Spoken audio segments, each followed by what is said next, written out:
परम प्रेमज ठाकुर परम आराध्या जगज्जन शिष्य परमा परम पूज्य पाजुकाचार्य देव श्री श्री पड़दा परम पूज्य पाशिष्य आचार्य सभी को सिरातुल चरमर शरत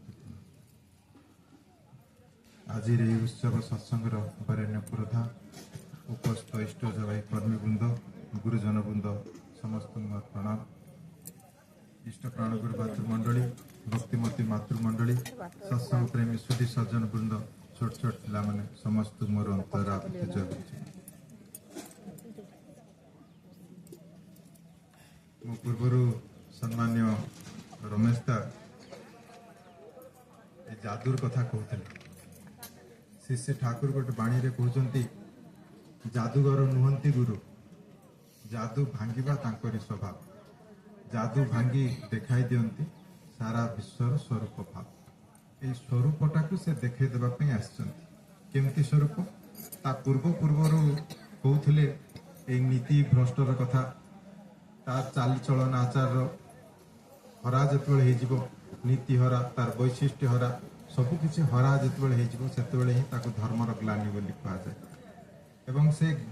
धर्मर ग्लानि जेतेबेले जेतेबेले हुए ताको सुधारी देवाई आउ थे धर्म को संस्थापना करने से आसने एक कथा आम प्रत्येक जानू से दिन श्री श्री ठाकुर गोटे दिव्य जीवन कथा मन को आसे पंचानन सरकार बोली जड़े विशिष्ट व्यक्तित्व ता कथा सत्संग माने प्रत्येक जानती बहु सत्संग बहु बार आलोचना हुई तो से पंचानन सरकार डबल एमए प्रोफेसर गिरी करती गोटे यूनिवर्सिटी प्रोफेसर से गणित शास्त्र जमी ज्ञान दर्शन शास्त्र सेमती पांडित्य यही जड़े व्यक्तित्व श्री श्री ठाकुर तांकर परिचय पाई ठाकुर दर्शन आसते कि केमिति जड़े मनीष अच्छा जे कि सर्व समस्यार समाधान कर दे पारती श्री श्री ठाकुर को प्रथम दर्शन आसिक किछि दिन रही चिंता करू सारा जीवन पाखे रहीगले से जो प्रोफेसर गिरी करती पिला पढ़ेबार यूनिवर्सिटी पिला पढ़ेबार जो वृत्ति से वृत्ति को सम्मान दे श्री ठाकुर गोटे बड़ दायित्व दियंती कहती आश्रम जिते सब छोट पिला आरंभ कर बुढ़ा बुढ़ी पर्यंत समस्त को मैट्रिक पास करने पड़े सेटा पुणी गोटे टाइम लिमिट देदेले समय निर्धारण करले कहले 3 वर्ष रे तुम मास पढ़ेबो मैट्रिक पास करे 3 वर्ष रे पंचानन सरकार से कहीदेले प्रोफेसर कहले आगे एटा संभव नहीं श्री श्री ठाकुर फर्मुला देले कहले यही फर्मुला देकरी यही फर्मुला रे आपण करंतु आपण पारिबे सहज ही उठिबो चेष्टा करंतु ना श्री श्री ठाकुरंकर ए निर्देश को बहन करी से आरंभ कले ए पिला को पढ़ेबार से जो स्कूल घरे पाठ पढ़ाती से तो यूनिवर्सिटी पढ़े पढ़े आसती से यूनिवर्सिटी पिला माने पूरा डिसिप्लिन समस्ते डिसिप्लिन पूरा एकदम मानती स्कूल को जो क्लास रूम को पहुंच जाती समस्त पिन ड्रॉप साइलेंस पूरा चुपचाप रुहती शांत परिवेश से शांत परिवेश रे पढ़ेबार अभ्यास थाए किंतु एठी देखुचंती से भली ये जो बुढ़ा बुढ़ी जी अच्छा वयस्क लोक आ पिला माने सेमान तो केबे स्कूल देखि नांती पाठ तो केबे पढ़ी नांती अपाठुआ लोक सेमाने कोन जानिबे पिन ड्रॉप साइलेंस रो कथा सेमाने कोन जानिबे डिसिप्लिन रो कथा सेमाने कोन जानिबे शिक्षकों को सम्मान देवार कथा से किछि जानते नहीं सेमानकर स्वभाव जहा स्वाभाविक भावे ता कर चलन से भावे कर देखंती ये शिक्षक जितेबाला पाठ पढ़ाई क्लास रूम को पसंदी कहीं कथा मानती नहीं समस्ते हईचई करती पाठतुंड करती क्लास रे पढ़ेला छोट पिला जो मैंने वयस्क लोक पढ़ी से डंगा बनईकी फोपाड़ती किए का चुटी टाणी किए का कागज फोपाड़े ये नाना सब असुविधा सृष्टि करती ये गोटे गोटे जो नजर में पड़े पंचानन सरकार प्रोफेसर से भारी विरक्त हुई विरक्त अनेक बुझेबा को चेष्टा करती बहुत चेष्टा किंतु से विफल होती पारि ना न पारिकी श्री ठाकुर पाखक गोटे दिन पूरा एकदम तम होकर विषन्न बदन में कहते ठाकुर मत जो दायित्व देते से दायित्व मत बाहर कर पारि नहीं से श्री ठाकुर हसिकी कहते कौन है प्रोफेसर महोदय मास्टर मशा है कौन ना आज्ञा मुझे जिते चेष्टा कर पढ़ाई मैंने कहीं कथा शुणु ना ସମସ୍ତେ ସବୁ ହଇଚଇ କରୁଛନ୍ତି, ଏ ପ୍ରକାର ନାନା ବିଶୃଙ୍ଖଳା କରୁଛନ୍ତି, କିଏ କାଗଜ ଫୋପାଡୁଛି, କାହା ଚୁଟି ଟାଣୁଛି। ଏମାନଙ୍କୁ ଦେହ ହବନି। ଏମାନେ ତ ପ୍ରଥମେ ଡିସିପ୍ଲିନ ଶିଖିନାହାନ୍ତି, ପାଠ ପଢିବେ। 3 ବର୍ଷରେ ପୁଣି ମାଟ୍ରିକ ପରୀକ୍ଷା ଦେବେ ଏମାନେ। ଶ୍ରୀ ଠାକୁର ସେତେବେଳେ କହୁଛନ୍ତି ପଞ୍ଚାନନ୍ଦା କିଛି ଖରାପ ଭାବିବେନି ତ, କିଛି ମନେ କରିବେନି, একটা କଥା କବ କହିଲେ ଗୋଟେ କଥା କହିବି, କିଛି ମନେ କରିବେନି ତ? ବୋଲେ ଆଜ୍ଞା ଯାହା କହିବାର ଅଛି କୁହନ୍ତୁ, ମନେ ଆଉ କଣ କରିବି, ଜୀବନଟା ମୋର ହତାଶ ହେଇଗଲାଣି, ଦୟାକରି ମତେ ବାହାର କରିଦେବେ। এইভাবে হতাশ মনোভাব নেইকি যেতবে শ্রী ঠাকুর বাইরে পৌঁছন্তি, শ্রী ঠাকুর কৌছন্তি এটা হচ্ছে ওইদের দোষ না, আপনার দোষ। শ্রী ঠাকুর কৌছন্তি পুଣି হସି দৌছন্তি, কৌছন্তি আজ্ঞା এটা সেমানଙ୍କର দোষ নুহে, এটা হচ্ছে ଆପଣଙ୍କର দোষ। ଚିହିଁକି ଉଠିଲେ ପଞ୍ଚାନନ ସରକାର, କହିଲେ କଣ ହେଲା, ଆପ୍ରାଣ ଚେଷ୍ଟା କରି କରି ରାତି ସାରା ଅନିଦ୍ରା ରହିକି ଯେତେ ଦାୟିତ୍ୱ ଦଉଛନ୍ତି ସବୁ ଗୁଡାକ ପରିପାଳନ କରିକି ଏ ପିଲାମାନଙ୍କୁ ପଢେଇବା ପାଇଁ ଆସିଛି। ପିଲାମାନେ ପାଠ କରୁନାହାନ୍ତି, ସେମାନେ ମାନେ ଡିସିପ୍ଲିନରେ ରହୁନାହାନ୍ତି, ସେମାନେ ପଢୁନାହାନ୍ତି, ମୋ କଥା ଶୁଣୁନାହାନ୍ତି, ହଇଚଇ ସୃଷ୍ଟି କରୁଛନ୍ତି। ମୁଁ ଏତେ ଚେଷ୍ଟା କରିବା ସତ୍ତ୍ୱେ ଏଇଟା କଣ ମୋର ଦୋଷ, ସେମାନଙ୍କର ଦୋଷ ହେଲାନି? ଶ୍ରୀ ଠାକୁର ପିଠି ଥାପୁଡି ଦେଇକି କହୁଛନ୍ତି, ଶାନ୍ତ ଭାବରେ କହୁଛନ୍ତି, ଏଇଟା ତୁମର ଦୋଷ, ତାଙ୍କର ଦୋଷ ନାହିଁ। ସେତେବେଳେ ପଞ୍ଚାନନ ସରକାର ଗମ୍ଭୀର ଭାବରେ କହୁଛନ୍ତି, କେମିତି କୁହନ୍ତୁ, ମୋର କେମିତି ଦୋଷ ହେଲା, ମୁଁ ଏତେ ଚେଷ୍ଟା କରୁଛି, କୋଉଠି ମୋର ଭୁଲ ରହିଲା? ସେତେବେଳେ ଶ୍ରୀ ଠାକୁର କହୁଛନ୍ତି, ଆପଣ ଯାତ୍ରା ଦେଖି କେବେ ଯାଇଛନ୍ତି? ଏ ଯୋଉ ନାଟକ ଅପେରା ହୁଏ ସବୁ, ସେ ଯାତ୍ରା ପାର୍ଟିରେ ସବୁ ବିଭିନ୍ନ ଲୋକ ବିଭିନ୍ନ ଅଭିନୟ କରନ୍ତି, ସେଗୁଡାକ ସବୁ କେବେ ଦେଖିବାକୁ ଯାଇଛନ୍ତି? କହିଲେ ଆଜ୍ଞା ଅନେକ ବାର ଆମ ଗ୍ରାମରେ ହୁଏ, ମୁଁ ବହୁତ ବାର ଦେଖିବାକୁ ଯାଇଛି। ନା ସେ ଯାତ୍ରା ପାର୍ଟି ଭିତରେ ବହୁ ବହୁ ପଡାପଡୋଶୀ ଗ୍ରାମର ସବୁ ଲୋକମାନେ ସବୁ ଆସିଥାନ୍ତି, ଆସନ୍ତି ନା? କହିଲେ ଆଜ୍ଞା ହଁ। ସେମାନେ ଯେତେବେଳେ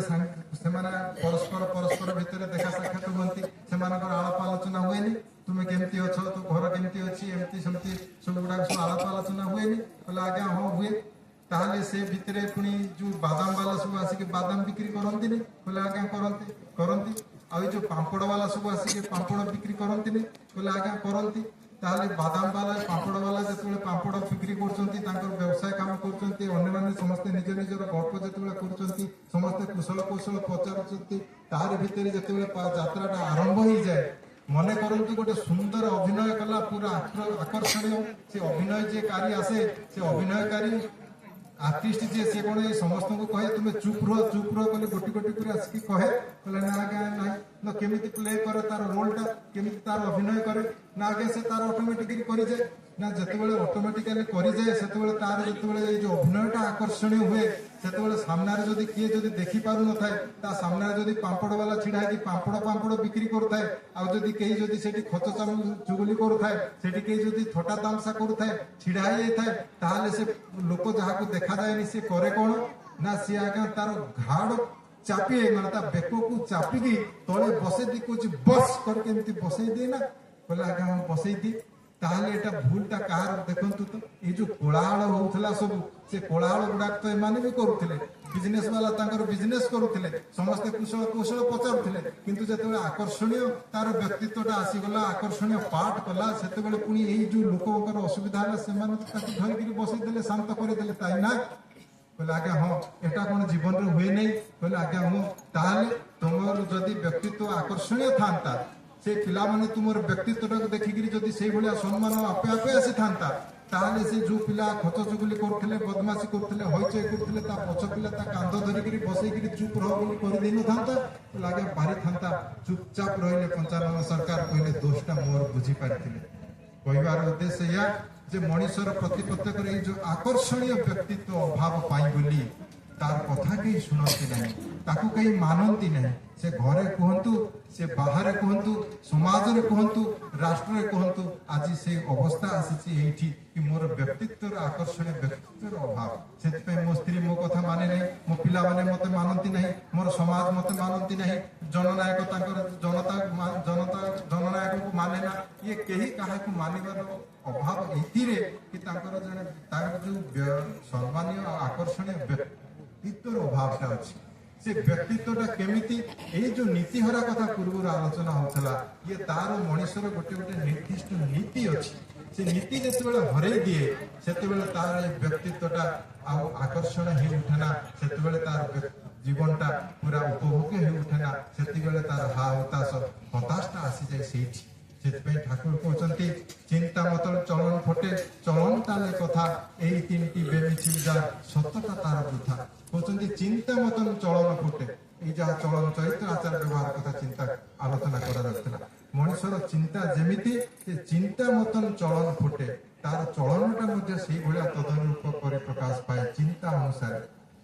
চিন্তা তার চলন তার কথা তার চলনটা যেমিতি হুয়ে তার কথাবার্তা মধ্যে সেমিতি বাহারে এই কথাবার্তা শুনিকি তো আমাকে আকর্ষণীয় লাগুଛି কাহাକୁ ଅଧିକା ଅଧିକା ସମୟ ଆଉ ଟିକେ କହୁ ମୋ ସହିତ ସେ ସଙ୍ଗ ଛାଡି ନ ଯାଉ ମୋ ସହିତ ଆଉ ସମୟ ଅଧିକ ସମୟ ବିତୁ ଏଇଭଳି ହୁଏ ନା ତା କଥା ଭିତରେ ଦେଇକିରି ଏ କଥାଟା ବାହାରେ କୋଉଠୁ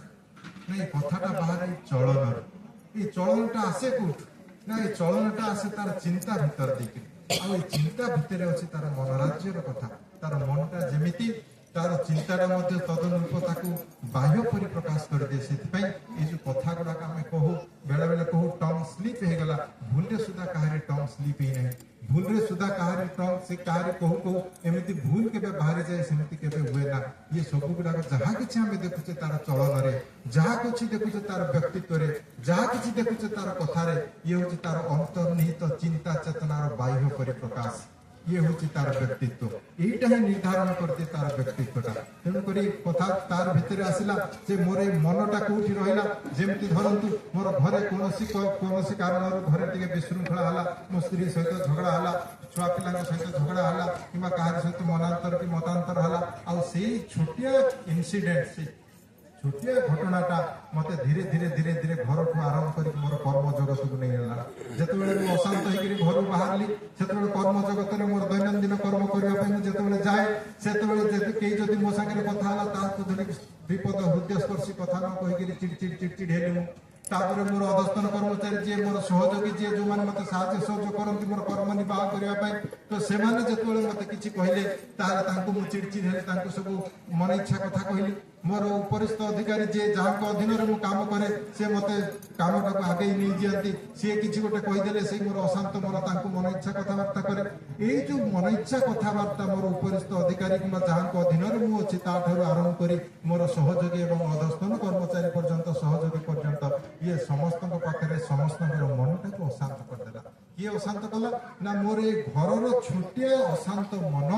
मोर कर्म जगत अशांत सृष्टि वातावरण को पूरा विशृंखला कर से ठाकुर कहले तीन बेमिचिल जार ये तीनटा माने कौन चिंता चलन और कथा जार बेमिचिल असजड़ा विशृंखला तार जीवनटा मध्य विशृंखला तार जीवनटा मध्य असजड़ा तार जीवनटार व्यक्तित्वटा मध्य ये भाव आकर्षण ही उठिब ना तेणुक प्रथम मत सेटा भी खोजा पड़े आम कौन करे जीवन प्रति मुहूर्त आमको युद्ध करने पड़े संग्राम करने पड़े जीवन बचाने मोर रोजगार ठार आरंभ कर मोर ज्ञान आहरण आरंभ कर मोर समाज में केमी चलि से पर्यंत प्रति प्रत्येक गोटे गोटे संग्राम अच्छी से युद्ध करने हुए आईटा ये संग्राम भीतर देकर मनुष्य विवर्तनटा हुए ये संग्राम जो संग्राम करने मत जो जीवन युद्ध करने हुए मनुष्य